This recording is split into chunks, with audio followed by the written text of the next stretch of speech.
Assalamualaikum warahmatullahi wabarakatuh. Perkenalkan nama saya Yunita Sariningsih dengan NIM 250201020404. Di sini saya akan mempresentasikan tugas saya tentang ujian akhir semester mata kuliah Manajemen Hubungan Industrial dengan judul Kondisi Hubungan Industrial di Indonesia saat ini dengan studi kasus isu upah minimum tahun 2026 dengan dosen pengampu Bapak Joko Suharyanto, SEMM CPOD. Hubungan industrial merupakan sistem relasi antara pekerja, pengusaha, dan pemerintah yang bertujuan menciptakan keseimbangan antara kepentingan ekonomi dan keadilan sosial.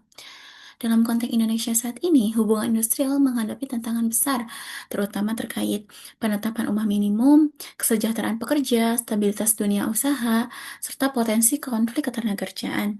Isu upah minimum tahun 2006 menjadi contoh nyata dinamika hubungan industrial yang kompleks dan strategis. Lalu, kondisi hubungan industrial Indonesia saat ini. Pada akhir 2025 sampai awal 2026 ditandai dengan meningkatnya perdebatan antara pekerja, pengusaha, dan pemerintah. Lalu, sorotan publik terhadap kebijakan pengupahan nasional. Lalu, ancaman mogok kerja oleh serikat buruh. Kemudian, kekhawatiran dunia usaha terhadap biaya tenaga kerja dan risiko PHK. Situasi ini menunjukkan bahwa hubungan industrial berada dalam kondisi dinamis, sensitif, dan rawan konflik apabila dialog sosial tidak berjalan dengan efektif. Lalu, sektor industri yang dibahas. Isu upah minimum 2006 berdampak luas, terutama pada sektor yang pertama, industri manufaktur padat karya, yaitu tekstil dan garmen, alas kaki, serta industri elektronik ringan. Sektor ini sangat sensitif terhadap kenaikan upah karena biaya tenaga kerja mendominasi biaya produksi. Lalu ada sektor jasa dan retail, yaitu perdagangan retail, logistik dan transportasi, serta layanan perkotaan. Upah minimum memengaruhi daya beli pekerja dan biaya jasa secara langsung. Kemudian, isu hubungan industri yang saya pilih yaitu upah minimum dan kesejahteraan pekerja. Upah minimum menjadi isu utama karena menyangkut kelayakan hidup pekerja, kemudian menjadi dasar struktur pengupahan nasional, serta berpengaruh terhadap stabilitas hubungan kerja. Kemudian memicu konflik industrial bila tidak disepakati bersama. Pada tahun 2026, isu ini kembali mengemuka seiring ditetapkannya formula baru pengupahan oleh pemerintah. Kemudian kebijakan upah minimum 2026. Pemerintah menetapkan kebijakan upah minimum 2026 melalui peraturan pemerintah tentang pengupahan yang ditandatangani pada 16 Desember 2025. Kemudian untuk formula kenaikan upah minimum sendiri, yaitu inflasi ditambah dengan pertumbuhan ekonomi dikali alfa. Untuk keterangan sendiri, inflasi mencerminkan kenaikan harga kebutuhan pokok. Lalu pertumbuhan ekonomi mencerminkan kondisi makro. Alpha ditetapkan dalam rentang antara 0,5 sampai 0,9. Lalu reaksi dan dinamika di lapangan. Kebijakan upah minimum 2026 menimbulkan beragam respon. Yang pertama dari serikat pekerja. Serikat pekerja menilai kenaikan belum sepenuhnya mencerminkan kebutuhan hidup yang layak. Kemudian mengkritik proses perumusan kebijakan. Kemudian muncul ancaman mogok nasional.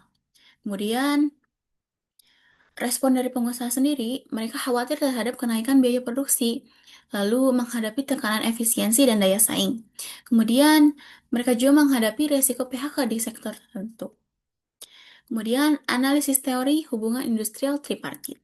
Teori hubungan tripartit melibatkan tiga aktor utama, yaitu pemerintah, pengusaha, serta pekerja atau serikat buruh. Dari pemerintah sendiri, pemerintah merupakan regulator ketenaga kerjaan, kemudian penjaga stabilitas ekonomi, lalu penengah konflik industrial. Pengusaha sendiri berperan sebagai penyedia lapangan kerja, penanggung risiko usaha, serta penjaga keberlanjutan perusahaan.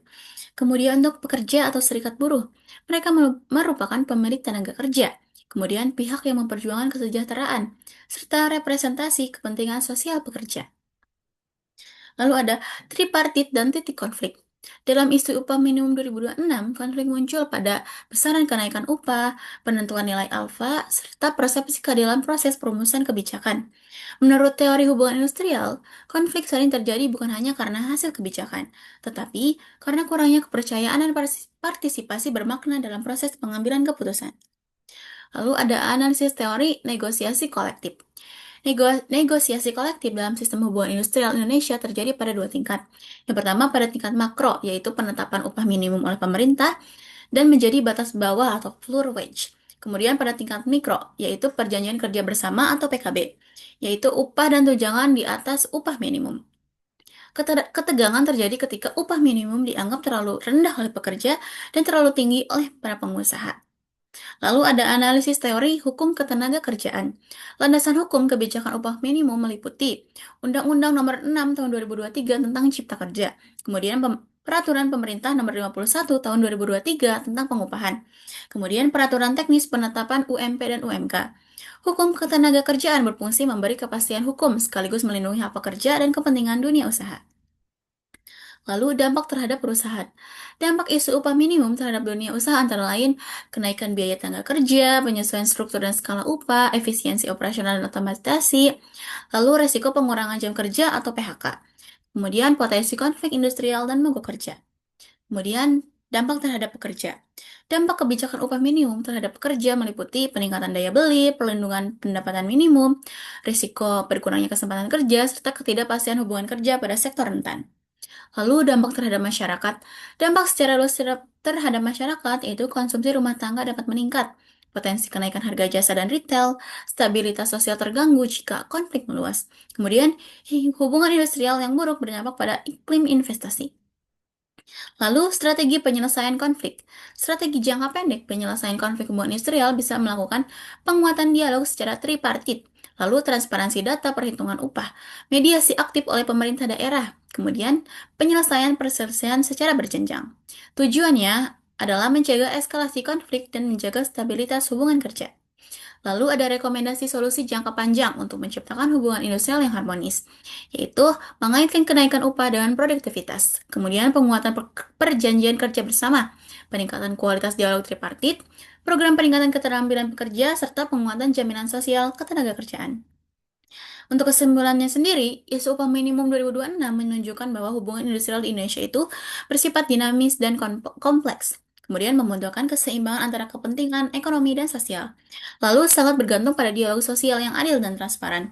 Kemudian hubungan industrial yang harmonis menjadi kunci keberlanjutan bisnis, kesejahteraan pekerja, dan stabilitas masyarakat. Sekian presentasi dari saya, kurang lebihnya mohon dimaafkan. Wassalamualaikum warahmatullahi wabarakatuh.